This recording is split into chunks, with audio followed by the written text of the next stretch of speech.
말씀.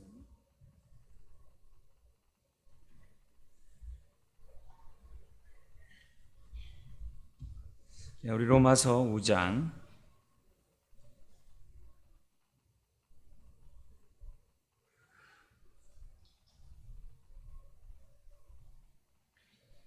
우리 19절 우리 한 절 말씀 보겠습니다. 로마서 5장 19절 신약 246페이지입니다. 우리 같이 한번 읽어볼까요?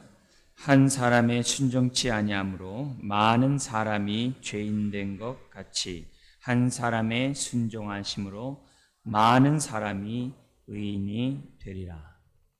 아멘. 앞에서 한 사람의 불순종은 누구죠? 아담이죠. 그죠? 아담. 그리고 그 아담 한 사람의 그 불순종함이 많은 사람들을 죄인 되게 했다. 그리고 뒤에 나오는 한 사람 누구죠? 예수 그리스도. 예수 그리스도께서 불순종이 아니라 순종하심으로 많은 사람들이 예수 그리스도 안에 있는 자들이 의롭다함 받게 되었다. 여기서 의롭다함 받았다는 얘기는 의의 삶을 이렇게 삶 쪽에서 얘기하는 것보다는 뭐냐면 하늘의 법정에서 하늘의 법정 심판에서 우리를 최후 이렇게 판결을 하실 때 우리를 갖다가 의롭다라고 판단한다는 겁니다. 우리 때문에 의롭다는 것이 아니라 예수 그리스도의 공로 때문에 우리가 뭐냐면 의롭다함을 받은 그것을 얘기하는 겁니다. 우리가 뭐 의의 삶을 삶으로 우리가 의롭다함 받았다 이것이 아니라 예수 그리스도의 공로가 우리들에게 전가됨으로 우리에게 입혀짐으로 우리가 의롭다함 받은 거죠. 우리는 주님의 옷을 입을 때만이 의롭다함을 받게 됩니다. 우리의 모습이 아무리 저간다 할지라도 예수 그리스도의 공로 없이는 되지 않는다는 거죠. 그 얘기를 우리들에게 했고요. 오늘은 16장, 17장 마지막 우리 제2권, 우리 기독교 강의 제2권의 마지막 부분을 우리가 다루겠는데요. 그동안 그 15장까지 다뤘던 그 내용의 그 핵심은 굉장히 간단합니다. 뭐냐면은 사람들은 여기 방금 우리가 19절에서 얘기했던 것처럼 태어날 때부터 이 원죄 가운데 태어난다는 거예요. 그 얘기서부터 얘기하는 겁니다. 그래서 사람들은 하나님의 의가 필요하다는 거예요. 하나님의 구원이 필요하다는 거예요. 다 죄 아래 태어났다는 겁니다. 그리고 행동하는 그 모든 것들이 다 악만 행할 뿐이라는 거예요. 그래서 악을 행한다는 얘기는 뭐냐면 하나님 뜻과 어긋난 하나님 중심, 하나님 기쁘게 하는 것보다도 자기 중심, 자기 뜻대로 모든 것을 행할 뿐이라는 거예요. 그래서 행하는 그 모든 것들이 죄를 갖다가 이렇게 질 수밖에 없는. 그래서 사람들은 죄를 짓기 때문에 죄인이 아니라 죄 가운데 태어났기 때문에 죄를 짓는다는 거죠. 그 얘기를 이제 앞에서 얘기하게 됩니다. 그러면서 뭐냐면은 어떤 사람들은 인간에게 있는 이 자유지가 있는데 이 자유지가 인간으로 하여금 선한 것을 선택할 수 있다. 이렇게 주장하는 사람들이 있습니다. 우리 천주교에서도 이렇게 얘기하고 있고 많은 사람들이 이렇게 얘기하고 있지만 그러나 성경에서 얘기하고 있는 그것은 뭐냐면 만약에 그렇게 할 수 있다고 하면 예수 그리스도가 오실 필요가 없죠. 왜? 사람들이 선을 선택해서 의로워질 수 있다고 한다면 뭐하러 예수 그리스도가 오셔야만 하겠어요. 그런데 사람들이 아무리 선택한다 할지라도 그 자유의지는 결국은 자기 의의를 드러내는 자기 자유의지에 불과하다는 것을 우리들에게 보여주고 있다는 겁니다. 그래서 인간은 오직 뭐냐면 예수 그리스도 안에서만이 구원이 가능하고 이것을 위해서 하나님은 구약에 계획하셨고 구약에 뭐냐면 모형으로 우리들에게 알려주셨고 그래서 급기야는 신약에 예수 그리스도를 보내셔서 우리에게 구원을 이루어 주셨다. 이런 얘기들이 이제 전반부에 나오게 됩니다. 그 가운데 이제 율법의 요소 가운데 한 부분을 얘기하는데 너무 부정적으로만 율법을 알지 말아라. 율법의 부정적인 요인은 뭡니까? 의인은 없나니 하나도 없다는 거겠죠. 그러나 율법에 긍정적인 요인이 있다는 거예요. 뭐냐면은 내가 죄인이란 사실을 깨닫게 함으로 우리로 하여금 하나님의 의가 필요하다는 것을 느끼도록 하는 것이 율법이라는 거예요. 그래서 율법 아래 정죄를 받으면 죽었구나라는 것도 있지만 이제 살아야 되겠다라는 그 마음까지 주는 것이 율법의 긍정적인 요인이다. 이 부분을 특별히 기독교 강연에서는 아주 강조하고 있는 것을 보게 됩니다. 그러면서 예수님이 인간을 구원하기 위해서 중보자로서 이 땅에 오심으로써 오실 때 육신을 입으셨다. 근데 육신을 입으셨지만 여전히 뭐냐면 하나님의 신성을 갖고 계시다. 그래서 우리 예수님의 이 두 가지 측면, 양성론이라고 그러는데 참 하나님이며 참 인간이라는 이 대명제에 대해서는 우리들이 조금 더 흔들려서는 안 된다. 왜냐? 만약에 예수님이 육신을 입고 있지 않으면 오지 않으면 뭐가 없어요? 피 흘림이 없어요. 피 흘림이 없으면 뭐가 없어요?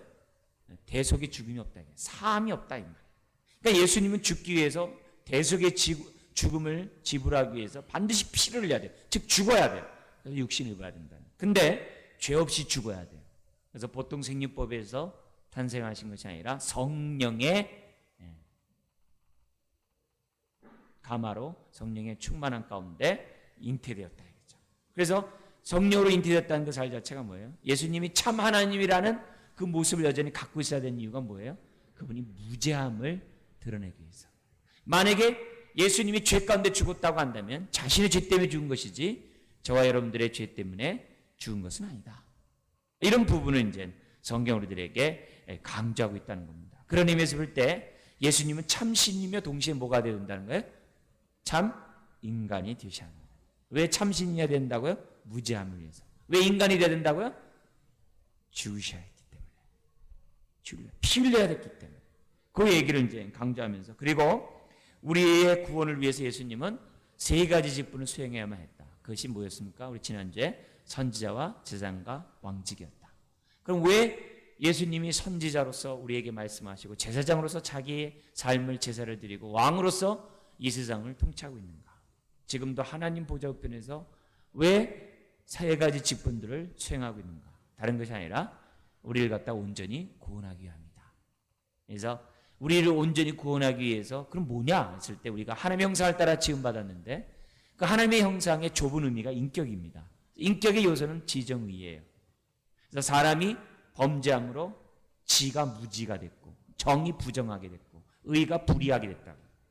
그래서 이것을 올바로 다시금 지정의로 회복하기 위해서 하나님께서는 구약에는 선지자, 제사장과 왕을 세우셔서 백성들을 가르치셨고 급기야는 예수 그리스도가 이 땅에 선지자, 제사장과 왕으로 오셔서 인간을 어떻게 돼요? 온전히 구원하셨다. 그래서 무지한 백성을 지를 갖게 하고 하나님에 대한 지식을 갖게 하고 부정한 백성을 정을 갖게 하고 거룩하게 하고 불의한 백성을 의롭게 하셨다. 그래서 회개의 3요소가 뭐예요? 지정의. 그 다음에 믿음의 3요소가 지정의. 그죠? 다 모든 게. 그래서 교회에서도 세 가지 직분이 수행된다 그랬어요. 말씀 선포인 선지자직과 성례인 제사장직과 권징 7인 왕직이 수행될 때 그 교회가 건강하다. 그 얘기가 이제 지난번에까지 얘기를 했어요. 그리고 오늘 얘기하는 것이 뭐냐면 이제 16장, 17장인데요. 16장의 핵심은 다른 것이 아닙니다. 사도신경을 풀어놓은 겁니다. 근데 사도신경의 핵심은 뭐냐? 예수님의 비하, 육신을 입고 이 땅에 오시고 그 다음에 어떻게 돼요? 죽으시고 죽는 것으로 끝나는 게 아니라 저 음부까지 가시고 음부까지 내려가시는 것으로 끝나는 게 아니라 그분이 승귀하시고 부활, 승천, 보좌 우편에 앉아 계시는 그 내용이 사도신경 아닙니까? 그 사도신경에 대한 해석이 이제 16장에 나오는데 거기에 대해서 많은 시간을 할애할 수 있는 건 시간 없고요. 간단한 우리 핵심적인 요소만 잠깐 이 시간 나누고요. 그리고 제일 마지막에 뭐냐면은 우리가 구원을 얻은 이 구원이 하나님의 은혜지만 그러나 그 은혜는 예수 그리스도의 공로를 통해 나타났다는 거예요. 그래서 공로와 하나님의 은혜가 뭐 상충되는 거 아니냐? 은혜면 은혜지 무슨 공로냐? 인간의 공로를 얘기하는 것이 아니라 예수 그리스도의 공로를 얘기해요. 그때 그 공로는 뭐예요? 주님이 죽기까지 순종하신 것. 그 공로를 얘기하는 거예요. 그 죽으심 때문에 우리가 은혜를 입었다 이 말이에요. 구원을 받았다 이게. 그런 의미에서 그 내용 두 가지를 강조하고 있는 것이 지금 뭐냐면은 오늘 우리가 배우는 내용입니다. 자, 우리 강의한 잠깐 보시면 16장 우리 한번 읽어볼까요? 다 같이. 그리스도께서는 우리의 구원을 이루는 구속자의 기능을 어떻게 행하셨는가? 그리스도께서 우리의 구원을 이루는 그 구속자의 기능을 어떻게 행하셨는가? 어떻게 행하셨냐면 그 주님의 순종하심으로, 다시 말하면 주님의 죽으심과 부활을 통해서 우리의 구속자가 되셨다. 그래서 예수 이름 외에는 다른 이름을 주신 적이 없다. 그 얘기를 이제 강조하는 부분이 16장입니다. 자, 우리 1절에서 4절에 나온 내용을 잠시 한번 또 읽어볼까요? 죄로 말미암아 하나님께로부터 멀어진 우리가 그의 사랑으로 말미암아 그리스도를 통하여 하나님과 화목되었음. 그러니까 지금까지 우리가 1, 2권에서 배운 내용은 뭡니까? 사람들은 범죄함으로 하나님의 진노 아래 있다는 거예요. 그래서 예수가 필요하다는 것을 지금까지 얘기한 겁니다. 굉장히 간단해요. 근데 그 예수가 필요한데 그 예수 그리스도가 이 땅에 오신 목적이 뭐냐? 마태복음 1장 21절인 것처럼 자기 백성을 죄에서 구원하기 위함이라는 거예요. 간단해요. 굉장히 그 간단한 그 내용을 지금 어떻게 돼요? 우리로 하여금 이해를 넓게 하기 위해서 많은 부분, 다양한 그런 각도에서 우리들에게 지금 설득시키고 가르치고 있다는 겁니다. 그리고 사실 우리가 이런 예수 그리스도가 이 땅에 오심이 필요하다는 것을 이면으로 뒤집어서 생각하면 뭡니까? 우리는 뭐가 필요하다는 거예요? 예수님의 구원이 필요하다는 거예요. 하나님의 의가 필요하다는 거예요. 우리는 하나님의 진노 아래 있고 우리는 죄 가운데 있다는 사실을 부인할 수가 없어요. 만약에 이걸 부인하면 뭐가 된다는 거예요? 예수 그리스도가 이 땅에 오셨다는 사실 자체가 무의미한 거죠. 예수님이 오셨다는 그 사실 자체는 나와 아무런 상관없는 거죠. 근데 주님의 이 땅에 오신 그 목적, 우리가 오심이 사실이라고 한다면 한번 생각해 봐야 됩니다. 왜 오셨는가? 바로 오늘 저와 여러분들의 구원을 위해서, 우리가 하나님의 진노 아래 있기 때문에 그 진노에서 구원하기 위해서 주님은 오셔야만 했다는 거죠. 근데 우리를 구원하시는 데 있어서 하나님은 예수 그리스도를 통해서 뭐냐면 구원을 이루고자 작정하셨어요. 이거 굉장히 중요합니다. 그러니까 다른 이름을 우리에게 주신 적이 없다 그래요. 그 얘기입니다. 그러니까 그렇다면은 우리가 어떻게 돼요? 예수 그리스도 안에서 하나님의 구원과 의를 얻도록 해야만 한다는 것이죠. 우리가 생각해 볼 때 어떤 때는 막 원통이에요. 아이 무슨 뭐 사람이 무슨 뭐 죄 가운데 태어나냐고. 또 하는 얘기 뭐냐면 우리 애기가 이렇게 어린데 무슨 얘가 무슨 죄 가운데 태어나냐고 막 이렇게 얘기해요. 그 심지어 뭐냐면 어린아이가 죽으면 지옥 간단 말이에요. 막 이렇게 막 얘기하면서 이제 사람들이 항변을 합니다. 이렇게 얘기하고 있지만, 그러나 우리의 시각에서 그렇게 되지만 우리가 하나님의 의로우신 시각에서 보면은 한 말이 없어요. 우리가 행하는 것이 죄뿐이지, 우리가 행하는 것이 자기 의만을 드러내는 것이지, 하나님 앞에서 우리가 고개 들 수 있는 고개를 들고 뭐라고 얘기하시는 것은 아무것도 없습니다. 오히려 뭐냐면 왜 사람이 언제 이렇게 태어났어요? 이렇게 우기기보다는 예수님이 원죄 아래 태어난 인간을 구원하기 위해서 죽으셨다는 사실을 받아들이면 돼요. 그러니까 그건 받아들이지 않으면서 막 우겨요. 왜 원죄 아래 태어났어요? 막. 그래서 주님이 그리스도를 보내주시고, 하나님은 그리스도를 보내주시고 우리 죄를 위해서 대신 죽게 하신 거예요. 그건 믿으면 되는데 그건 거절하고 불하다에게 내가 왜 죄 가운데 태어나니? 하면서 기분 나쁜 이렇게 그렇게 하는 그런 자세를 취하고 있는데 그것은 올바른 자세가 아닙니다. 오히려 예수 그리스도를 우리에게 보내셨다는 사실 앞에서 뭘 배워야 되냐면 하나님이 백성을 사랑하십니다. 우리를 사랑하십니다. 죄 가운데 있는 인류를 여전히 사랑하고 있구나. 그 사랑의 측면에서 우리가 그걸 봐야지.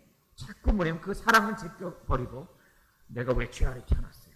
자유의지가 왜 무슨 뭐 죄만 져요? 뭐 이렇게 고집부릴 그런 내용이 아니라는 겁니다. 하나님은 우리가 범죄했을 때도 자신의 형상으로 창조된 피조물이기 때문에 우리를 사랑하세요. 사랑하실 때 끝까지 사랑하세요. 끝까지 사랑하세요. 네. 자, 그 다음에 5절에서 7절에 보면 그래서 우리를 구원하기 위해서 주님이 순종으로 죽으셨다는 겁니다. 그 얘기를 이제 5절에서 7절에 얘기하고 있습니다. 자, 여기서 중요한 것은 뭐냐면 순종입니다. 순종이라는 것은 뭐예요? 하나님의 뜻에 순종했다는 거죠. 인류를 구원하기 위해서 하나님이 작정했어요. 어떻게 해요? 예수님이 십자가에 죽게 하고자 작정하셨어요. 근데 그것을 주님이 따랐다는 겁니다. 바로 그 따랐다는 그 얘기가 뭐예요? 죽으심이라는 거죠. 부활은 나중 문제. 우선 그것을 감당해서 죽으셨다는 거예요. 대신 죽었다는 거예요. 여기에 초점이 있는 겁니다. 그 순종함, 하나님의 그 뜻으로 그 순종함에 뭐냐면 주님이 우리를 구원하는 그러한 방편이 되었다는 것을 우리들에게 보여주고 있다는 겁니다. 그래서 주님은 철저하게 순종하셨는데 육신을 입고 이 땅에 오신 것은 뭡니까? 율법 아래 있는 자들을 생명하기 위해서. 왜 세례를 받았어요? 역시 죄 아래 있는 자들을 구원하기 위해서. 주님은 철저하게 우리와 하나됨을 이뤘던 것을 보게 됩니다. 왜요? 우리를 구원하기 위해서. 그래서 예수님이 빌라도 앞에서 정죄를 받은 것도 뭡니까? 우리를 대신해서 정죄받은 거예요. 그분은 무죄예요. 빌라도의 말처럼. 그러나 예수님이 정죄를 받은 것은 뭡니까? 바로 우리들의 정죄를 대신 받은 거예요. 그래서 예수님의 십자가의 죽음이 의미가 있는 거예요. 그래서 예수 안에는 결코 정죄함이 없다는 말이 그것을 우리들에게 가르쳐주고 있다는 겁니다. 자, 이런 의미에서 근데 동시에 여기서 우리가 하나 알아야 될 것이 있어요. 뭐냐면은 성경에 보면은 하수만 있다면 이 잔을 내게서 옮기셨어 이렇게 주님이 기도했다가 그래서 사람들이 뭐냐면은 예수님이 십자가에 죽는 데 대해서 소극적이었다 이렇게 얘기하는 사람이 있어요. 그렇지 않아요. 소극적이 아닙니다. 적극적이에요.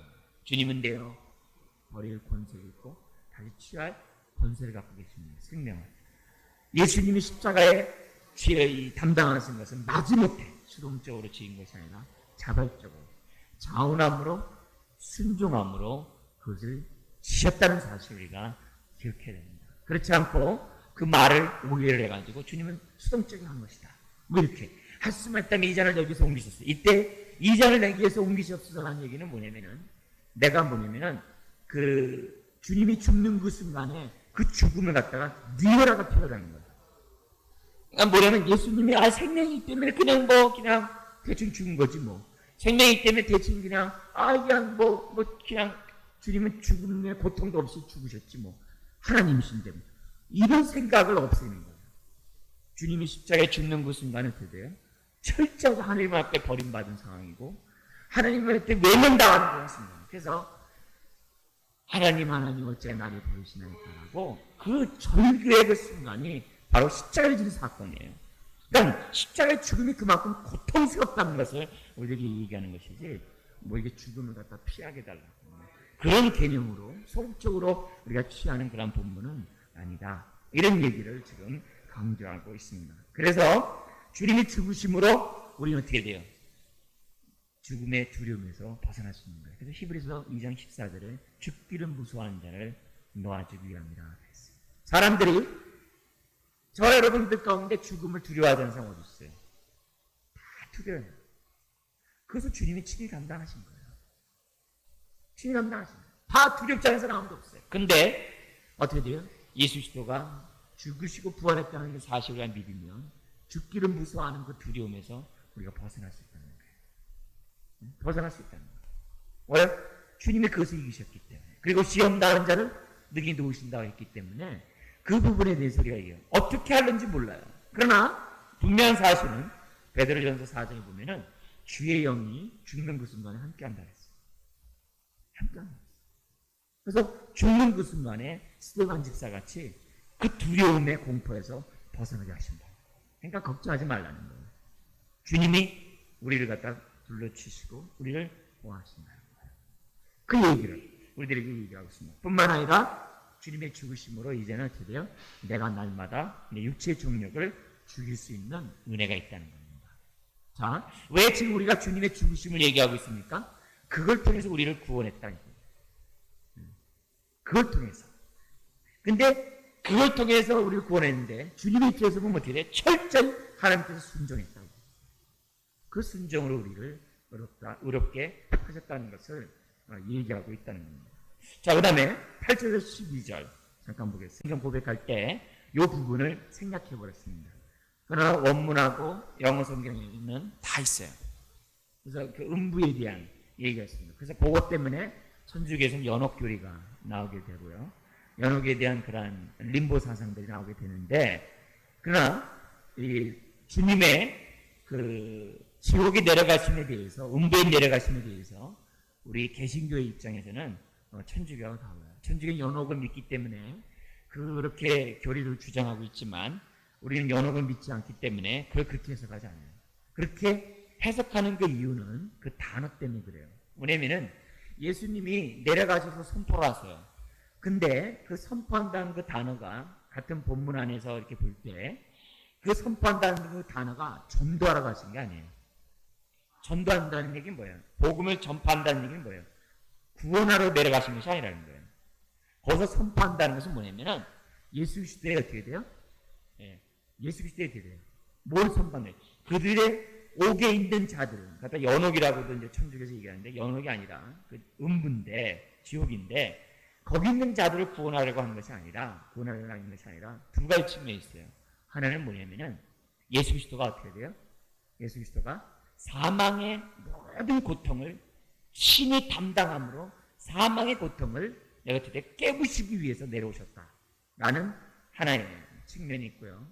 또 하나의 측면은 거기 나와 있는 내용에 있는 것처럼 거기 나와 있는 내용처럼 뭐가 있냐면은 이 선포한다는 그 개념 속에서 뭐냐면 예수 그리스도가 바로 하나님의 아들로서 인간의 죄를 위해서 알게 하셨다는 의미가 그 안에 들어가 있다는 거예요. 그러니까 이 개신교하고 천주교의 개념하고 굉장히 달라요. 천주교는 주님이 그때 내려감으로써 연옥에 있는 자를 구원하기 위해서 내려가셨다. 이렇게 구원에 대한 얘기를 해요. 근데 이 개신교에서는 기독교에서 뭐냐면 그렇게 얘기하는 것이 아니라 예수 그리스도가 어떻게 돼요? 예수 그리스도의 죽음을 갖다가 모든 사람들에게 선포하기 위해서 내려가셨다는 거예요. 구원하기 아니라 알게 하기 위해서.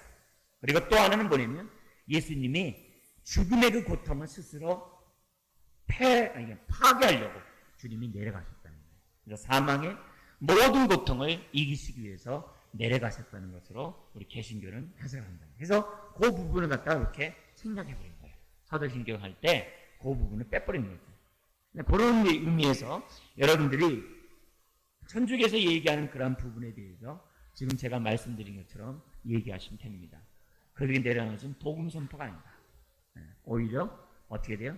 예수 그리스도의 우리 인간을 구원하기 위해서 죽으심을 만천 지하에 있는 영들에게까지 알게 하십니다. 또 때로는 어떤 이단들은 뭐냐면은 노아 이전에 죽었던 영들이라고 얘기하는 사람들이 있어요. 그거는 아주 극소수의 이단들이 하는 얘기인데 그거는 중요한 그런 개념이 아닙니다. 그렇게 이해하시면 되겠고요. 이제 그 결과 우리들이 마음속에서 간직할 수 있는 것은 뭐냐면 주님이 지옥에 내려가심으로 우리 이제 더 이상 어떻게 돼요? 죽음의 고통과 죽음의 두려움에서 더 이상 있을 필요가 없고 그 결과 외칠 수 있는 것이 뭐냐면 사망아 너희 쏘는 것이 어디냐라고 당당히 우리가 외칠 수 있는 은혜가 주어졌다. 그 얘기를 우리들이 하고 있습니다. 그 다음에 우리 13절에서 16절 우리 한번 같이 한번 읽어볼까요? 시작. 그리스도의 부활, 승천, 그리고 보좌에 앉으심. 부활이 없으면 예수님이 이 땅에서 행하셨던 그 모든 것들은 다 꽝입니다. 오늘 이 자리에 앉아있는 우리들도 꽝입니다. 다 헛수고하는 거고 미친 사람이고 다 어리석은 사람들입니다. 왜냐하면 부활이 있어야지만이 예수 그리스도가 행하신 그 모든 것들이 인정되기 때문에 그래요. 예를 들면 주님이 부활하시면 뭐가 증명됐어요? 예수님은 생명의 주라는 것을 우리에게 보여줍니다. 사망을 이기신 생명의 주라는 것. 또 예수님이 부활하시면 뭐가 증명됐어요? 예수님은 죄가 없음이 증명됐어요. 죄가 있어 죽었다면 예수님은 부활하지 못해요. 그럼 세 번째, 뭐가 증명됐어요? 그럼 우리를 위해 대신 죽으셨던 우리의 죄가 어떻게 됐다는 거예요? 하나님 앞에 상달되어서 주님의 죽음이 대속의 죽음이었다는 것을 증명하는 거죠. 그것이 뭐냐면 주님의 부활의 특징입니다. 그런 의미에서 우리가 본다고 한다면 예수님의 부활이야말로 우리에게 구원을 주는 그러한 능력이 된다는 것을 우리들에게 보여주고 있습니다. 그뿐만 아니라 이 부활은 우리가 알고 우리도 나중에 부활하겠구나라는 부활의 첫 열매로서 그러한 샘플을 우리들에게 보여주고 있다는 겁니다. 그런데 부활하신 것으로 주님이 끝나는 것이 아니라 주님이 승천하셨다는 거예요. 승천하신 것으로 끝나는 것이 아니라 하나님 보좌 우편에 앉으셔서 이 세상을 다스리고 있다는 겁니다. 하늘과 땅의 모든 권세를 가지고 이 세상을 다스리고 있다는 거예요. 세 가지 직분을 수행해요. 여전히 성령을 보내셔서 우리를 깨닫게 하고 여전히 우리를 위해서 기도하고 계시고 그래서 스데반이 돌맞아 죽을 때 스데반이 봤던 예수님의 모습은 보좌에 앉으신 주님이 아니라 하나님 우편에 서 있는 주님을 봐요. 그 개념은 대제사장으로서의 그 모습을 우리에게 보여주는 거예요. 응? 우리의 죄를 대속하는 그 주님의 모습을 보여주고 있습니다.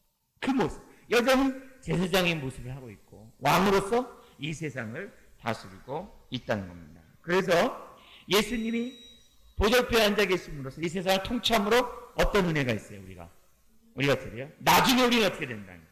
우리도 어떻게 돼요? 네, 승리할 것에 대한 보장이 되는 거죠.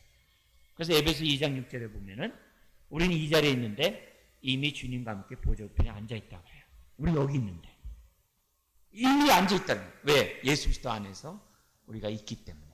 예수 그리스도가 죽을 때 나도 죽었고, 예수님이 부활할 때 나도 부활했고, 예수님이 보좌우편에 있을 때 나도 어떻게 돼요? 거기 있다는 거예요. 그 믿음으로 바라보면 우리가 어떻게 돼요? 땅의 지체를 죽이고 위의 것을 바라보면서 살아갈 수 있다. 이 메시지를 성경들에게 강조하고 있다는 겁니다. 자, 그리고 결국에는 우리 거기 있는 것처럼 저희로서 산자와 죽은 자를 심판하러 오신다는 거예요. 근데 감사한 것은 뭐냐면은 거기 18절 19절에 나온 얘기인데요. 예수님이 구속주만이 아니라 심판주가 됐다는 거예요. 구속주 이전에 예수님은 창조주였어요. 재밌죠? 창조주이신 예수님이 말씀을 이 세상에 창조하셨어요. 그분이 인간을 구원하기 위해서 이 땅에 오셨어요. 근데 인간을 구원하러 오신 그 주님이 어떻게 돼요? 나중에 심판주로 오신다는 거예요. 얼마나 감사한지 몰라요. 왜 그럴까요? 만약에 구속주가 따로 있고 심판주가 따로 있다면 어떻게 돼요? 우리는 불안해요. 혹시 자격 기준이 다르면 어떻게 돼요? 100만 가지 중에 하나라도 다르면 어떻게 돼요? 우리는 미달되거든요. 갑자기 예수를 믿으면 구원이 있다 이렇게 얘기했는데 예수를 믿으나 행위가 있어야 하느니라 이렇게 해버리면 우리는 맞아요. 골치 아픈 거 아니겠어요? 근데 예수님 자신이 바로 구세주의 동시에 심판주라는 얘기는 뭐예요? 예수님이 이 땅에 행하셨던 그 모든 그 그대로 어떻게 돼요? 이루어진다는 것을 우리들에게 보여줘요. 그러니까 안심이 되는 거죠. 응? 안심이 되는 거죠. 여러분들 그런 개념 모르세요? 문제를 낸 사람이 채점을 하면 얼마나 기분 좋아요. 나에게 문제를 가르쳐준 사람 채점하면 얼마나 좋아요. 네? 문제 낸 사람 따로 있고 채점하는 사람 따로 있어 보세요. 얼마나 마음에 불안하겠어요. 두근반 세근반 하죠. 그런 의미에서 저희로서 산자와 죽은 자를 심판 오신다는 자체가 은혜예요. 그래서 심판의 자리는 두려움의 자리가 아니라 위로의 자리예요. 그리고 우리가 어떻게 돼요? 하나님이 우리에게 주시고자 약속했던 그 약속을 다 받을 수 있는 자리예요. 축복의 자리예요. 축복의 자리예요. 이 심판주가 오신다는 그것이 얼마나 우리에게 은혜된지 몰라요. 그래서 요한계시록 딱 덮을 때 우리가 마지막으로 읽는 것이 뭐냐? 마라나타 예수요. 어서 오시옵소서요. 심판주 예수요. 어서 오시옵소서. 주님을 뵙기 원한다는 거죠. 왜냐하면 주님의 재림으로써 이 주님의 구원이 완성되기 때문에 우리들에게 그와 같은 은혜가 있다는 겁니다. 자, 그리고 우리 끝으로 우리 17장 잠깐 보도록 하죠. 같이 한번 읽어볼까요? 그리스도께서 자신의 공로로 하나님의 은혜와 구원을 우리를 위해 얻으셨다는 진술은 올바르고도 적절하다. 그래서 1절에 4절에 보면 그리스도의 공로와 하나님의 값없는 은혜는 서로 모순이 아니다. 이거 굉장히 중요합니다. 왜 그러냐면 사람들은 예수 그리스도의 공로 그러면 하나님의 은혜가 희석된다라고 했었잖아요. 그 말 쓰기를 막 이렇게 예의 없다 이렇게 얘기하는 사람들이 있어요. 그러나 그건 좋은 자세가 아닙니다. 좋은 자세가 아니에요. 왜냐하면 하나님의 은혜는 뭘 통해서 나타났기 때문에 그래요? 예수 그리스도의 공로를 통해 나타났기 때문에 그래요. 주님의 죽으심을 통해서 나타났기 때문에 결코 공로를 부각한다고 해서 은혜가 이렇게 사그라드는 것이 아니에요. 공로를 강조하면 강조할수록 뭐가 더 부각되는 거예요? 은혜가 강조되는 거예요. 은혜가 부각되는 거예요. 그래서 거기에 대해서 우리들이 조금 더 오해해서는 안 된다. 그래서 왜 이런 말들이 하느냐? 그러면 사람들이 뭐냐면 예수님을 갖다가 이렇게 하나님의 천국을 이렇게 짓는 데 있어서 예수님을 하나의 도구로서, 재료로서, 하나의 사원으로서 예수님을 이렇게 평가절하는 그런 자세라는 거죠. 오히려 예수님은 천국의 주인이고 생명의 주이시고 임금이라는 사실에 대해서 우리들이 부인해서 안 돼요. 예수님은 하나님과 동등된 하나님이세요. 그 부분에 대해서 우리들이 그래서는 안 됩니다. 그래서 그 부분에 대해서 우리가 인식하는 것이 굉장히 중요하고요. 그리고 분명한 것은 뭐냐면 하나님이 예수 그리스도를 통해서 하나님의 은혜를 나타내고자 작정하셨다면요. 그 공로에 대해서 우리가 알레르기 반응을 할 필요가 없어요. 없어요. 자, 그리고 성경에서는 예수님의 공로에 대한 증거가 분명해요. 우리가 아까 읽었던 로마서 5장 19절. 예수 그리스도의 순종함을 우리가 의롭다함 받았다고 하는 그것. 그 순종의 공로로 의롭다함 받은 것. 이거는 성경에서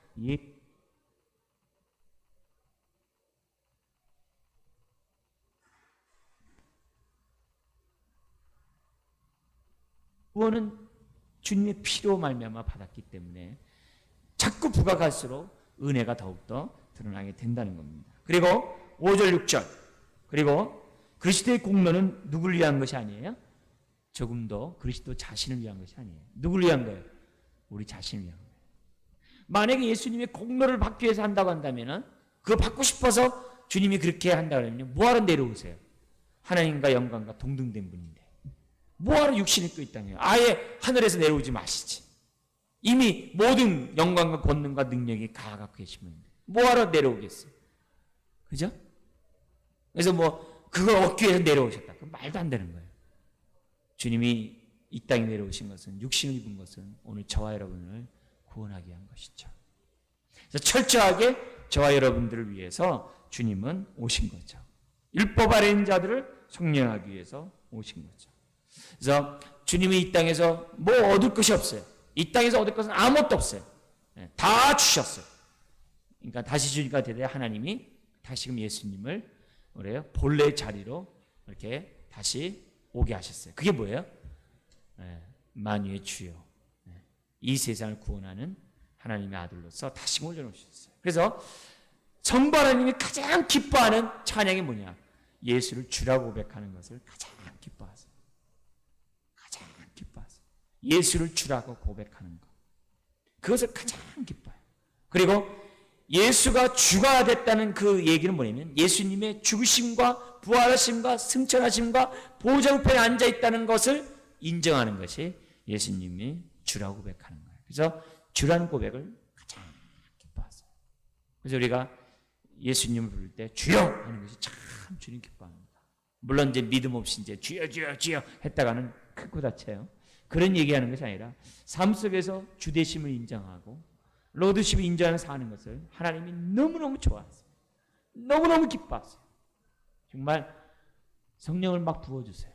그래서 우리가 삶 속에서 예수님의 이런 공로 여기에 대해서 우리들이 분명한 우리가 인식을 가져야만 한다는 거죠. 그래서 가장 뛰어난 이름을 예수님은 갖게 되었다. 그렇다면은 그 공로를 말미암아 우리가 의롭다함을 받았다고 한다면 어찌 우리가 그 공로를 높이지 않을 수 있겠는가?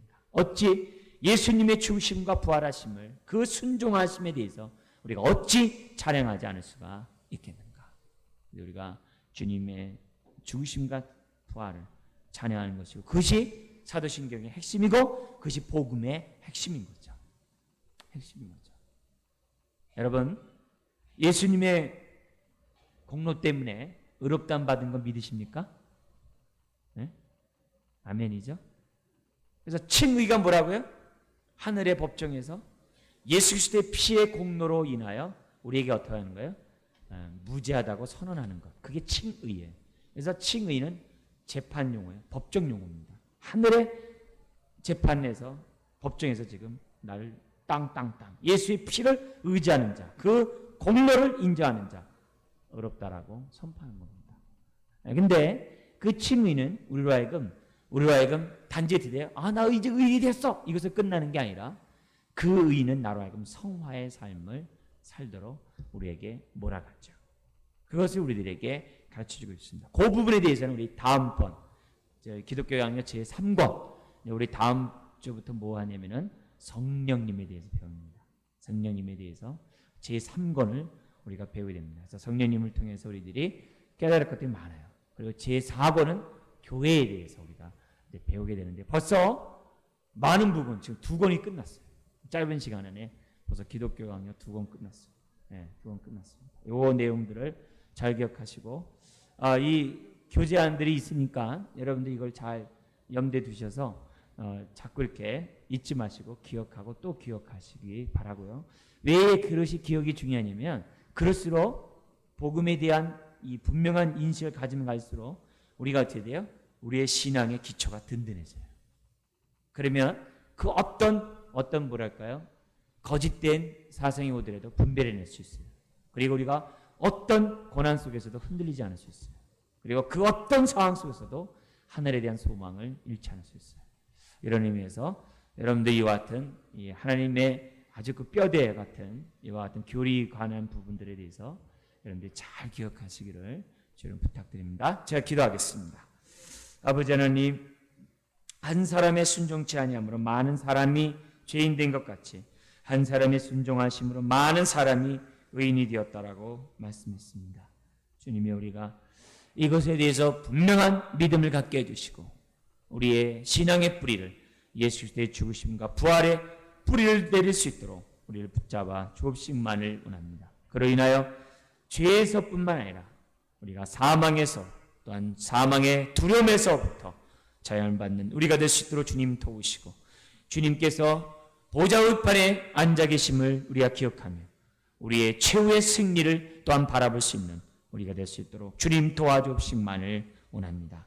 아버지 하나님, 진리가 없으므로 우리가 방자히 행하고 진리가 없으므로 흔들리는 것이 아니라 아버지 진리가 우리에게 교훈과 책망과 바르게 함과 의로 교육하게 유익한 말씀이 되게 하셔서 아버지 하나님이여 바른 우리가 정도의 길을 걷게 하시고 의의 삶을 사는 우리 모든 사람들 될 수 있도록 하나님 도와 주시옵소서. 머리 숙인 한 분 한 분들에게 더욱더 십자가의 은혜를 깨닫게 하시고 부활의 능력들을 체험하게 해주셔서 아버지 하나님이여 정말 복음과 함께 고난을 당하며 복음과 함께 살아가는 주의 자녀들 다 될 수 있도록 하나님 도와 주시옵소서.